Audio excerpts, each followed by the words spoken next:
ایمان جو ہے اللہ پر اور یقین اس بات کا جو کچھ ہو رہا ہے اللہ کے اذن سے ہو رہا ہے، اور یقین اس بات کا جو کچھ اللہ کر رہا ہے اس میں خیر ہے، بیدک الخیر۔ چاہے مجھے ایک بات ابھی ناگوار گزری ہے، مجھے تکلیف پہنچی ہے، اللہ کے اسکیم میں the higher level scheme of things, divine scheme of things کے اندر اس میں کوئی نہ کوئی خیر ہے، تم جانتے نہیں۔ اس کو کھولا گیا۔ پہلی بات تو یہ ہے کہ تمہیں خوشی ملے، راحت ملے، مسرت ملے، یا کوئی غم ہو یا رنج ہو یا دکھ ہو، دونوں حالتیں برابر ہیں، اس لیے کہ دونوں میں آزمائش ہے۔ کبھی وہ دے کر آزماتا ہے، کبھی چھین کر آزماتا، دے کر آزماتا ہے شکر کرتا ہے کہ نہیں، چھین کر آزماتا ہے صبر کرتا ہے یا نہیں۔ عارف جو انسان ہوگا، اللہ کو پہچاننے اور جاننے والا، وہ چٹان کے مانند ہوگا، ہوا ادھر سے آئے یا ادھر سے آئے اسے کچھ نہیں کہے گا، اچھی بات آئے بری آئے کوئی پرواہ نہیں، اسے اللہ کی طرف سے۔ ما اصاب من مصیبت فی الارض ولا فی انفسکم الا فی کتاب من قبل ان نبرأها۔ یہ مضمون ہم بڑی تفصیل سے پڑھ چکے ہیں سورۃ تغابن میں۔ وہاں فرمایا تھا دوسرے رکوع کی پہلی آیت، ما اصاب من مصیبت الا باذن اللہ، کوئی مصیبت کوئی تکلیف کوئی پڑھنے والی نہیں پڑتی مگر اللہ کے اذن سے۔ ما اصاب من مصیبت الا باذن اللہ ومن یؤمن باللہ یہدی قلبہ، اور جو اللہ پر ایمان رکھتا ہو اللہ اس کے دل کو ہدایت دے دیتا ہے۔ ہدایت چٹان کہ ادھر کی ہوا آئے یا ادھر کی آئے اس میں کوئی جنبش نہیں ہوگی۔ جتنا انسان دیکھیے ایک ہوتا ہے فوری طور پر ایک ریفلیکس ایکشن کی حد تک متاثر ہو جانا، یہ تو ہوگا۔ آپ کا ہاتھ یہاں رکھا ہوا تھا، کسی چیز نے کاٹا، آپ کا ہاتھ فوراً جو ہے اٹھ کے آ جائے گا، اس میں آپ کے ارادے کو کوئی دخل نہیں ہے، یہ ریفلیکس ایکشن ہے، آپ کی سوچ کو آپ کے ارادے کو کوئی دخل نہیں۔ تو کسی خیر سے عارضی سا فوری سے مسرت ہو جانا اور کسی تکلیف سے عارضی سی فوری سی کوئی اس کا تاثر ہو جائے، یہ خلاف ایمان نہیں۔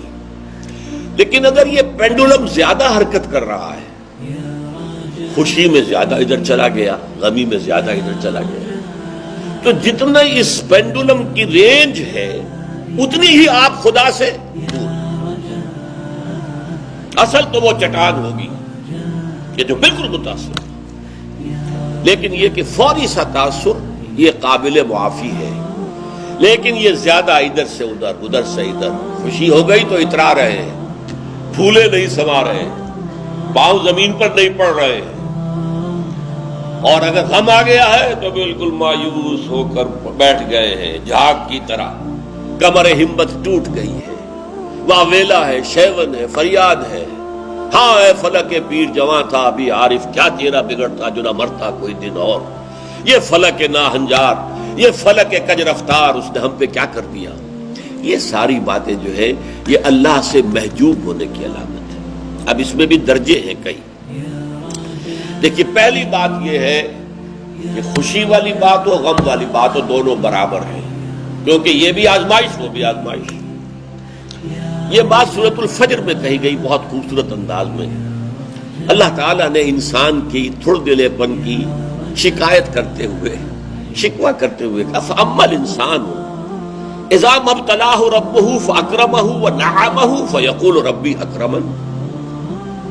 اس انسان کا حال عجیب ہے جب اس کا رب اسے آزماتا ہے اور عزت دیتا ہے، نعمتیں دیتا ہے، تو کہتا ہے میرے رب نے مجھے بڑی عزت دے دی۔ وَأَمَّا إِذَا مَا ابْتَلَاهُ فَقَدَرَ عَلَيْهِ رِزْقَهُ، اور جب اللہ آزماتا ہے اسے اور اس کی روزی تنگ کر دیتا ہے، فَيَقُولُ رَبِّي أَهَانَنِ، یہ کہتا ہے رب نے مجھے ذلیل کر دیا۔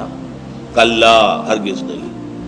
اب یہاں دیکھیے سوچئے اس نے کیا غلط بات کہی ہے۔ عزت دی تو اللہ نے دی اور ذلت آئی تو اللہ کی طرف منسوب کر رہا۔ اس نے کسی بت، کسی دیوی، کسی دیوتا کا ذکر تو نہیں کیا نا، وہ مشرک تو نہیں ہے، پھر کیوں اس میں تنقید کیوں ہو رہی ہے؟ وَأَمَّا الْإِنسَانُ إِذَا مَا ابْتَلَاهُ رَبُّهُ فَأَكْرَمَهُ وَنَعَمَهُ فَيَقُولُ رَبِّي أَكْرَمَنِ وَأَمَّا إِذَا مَا ابْتَلَاهُ فَقَدَرَ عَلَيْهِ رِزْقَهُ فَيَقُولُ رَبِّي أَهَانَنِ۔ کلا، کیا مطلب؟ یہ دونوں ابتلاءات ہیں، وہ بھی ابتلا ہے یہ بھی ابتلا ہے، وہ چھین کر بھی آزما رہا ہے، دے کر بھی آزما رہا ہے، یہ تو آزمائش ہے، دونوں برابر ہیں۔ لیکن اس سے اگلا مرحلہ اور ہے۔ عام طور پر ہم یہ سمجھتے ہیں کہ تکلیف والی آزمائش سخت ہے اور خوشی اور مسرت اور نعمتوں والی آزمائش جو ہے یہ ہلکی آزمائش ہے، آسان ہے۔ معاملہ اس کے برعکس ہے۔ تکلیف میں ہوں گے اللہ کو یاد کریں گے، پکاریں گے، دعائیں کریں گے، اور اگر نعمتیں ہوں گی غافل ہو جائیں گے، بھول جائیں گے۔ کون سا امتحان زیادہ سخت ہوا نتیجے کے اعتبار سے؟ تکلیف والا امتحان زیادہ سخت نہیں ہے۔ مسرت، کثرت ہر شے کی، یہ چیز زیادہ نقصان دہ ہے، زیادہ بڑا امتحان ہے۔ اس لیے خلق قرآن کے مسئلے پر جب وہ مار ماری گئی تھی امام احمد ابن حنبل رحمۃ اللہ علیہ کو، کہ جس کے بارے میں کہا جاتا ہے کہ اگر وہ مار کسی ہاتھی کو ماری جاتی تو وہ بھی چیخ اٹھتی، اس وقت ان کی آنکھوں میں کبھی آنسو نہیں آئے۔ پھر جب حکومت بدل گئی اور اب دارالخلافہ جو ہے اس میں وہ شخص متمکن ہے کہ جس کا نظریہ وہ خلق قرآن والا نہیں ہے، اب خلیفہ ایک آدمی کو بھیجتا ہے اشرفیوں کی تھیلی دے کر، یہ ہدیہ ہے، یہ نذرانہ ہے، جا کر احمد ابن حنبل کو دے آؤ۔ جب اس نے آ کے پیش کیا، رو پڑے، اے اللہ میں اس آزمائش کے قابل نہیں، یہ آزمائش سخت ہے۔ کہیں سے انعام پا کر حکومت سے پھر حق پر قائم رہنا مشکل ہو جائے۔ یہ ہے وہ صورتحال۔ ما صاب من مصیبت فی الارض ولا فی انفسکم الا فی کتاب من قبل ان نبرأها ان ذلک علی اللہ یسیر لکی لا تأسوا علی ما فاتکم ولا تفرحوا بما آتاکم واللہ لا يحب كل مختال فخور۔ اور اللہ تعالیٰ کو شیخی خورے، فخر کرنے والے، اکڑنے والے بالکل پسند نہیں۔ الذین یبخلون ویامرون الناس بالبخل، جو اس حجاب میں آ جاتے ہیں وہ بخل کریں گے۔ دولت ہی سب سے بڑی شے ہے، سنبھال کر رکھو، خرچ کرو گے تو ختم ہو جائے گی، دولت کی بنیاد ختم ہو جائے گی۔ اپنی تجوریوں کو بھر کر رکھو، خالی نہ کرو۔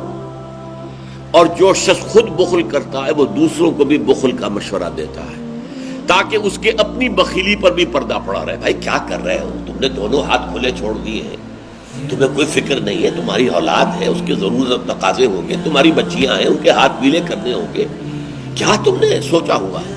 وہ مشورہ بھی بخل کا دیں گے تاکہ ان کے اپنے بخل کے اوپر بھی پردہ پڑا رہے۔ یہ وہ کیفیت ہے کہ جو پھر محجوبیت کے اندر پیدا ہو۔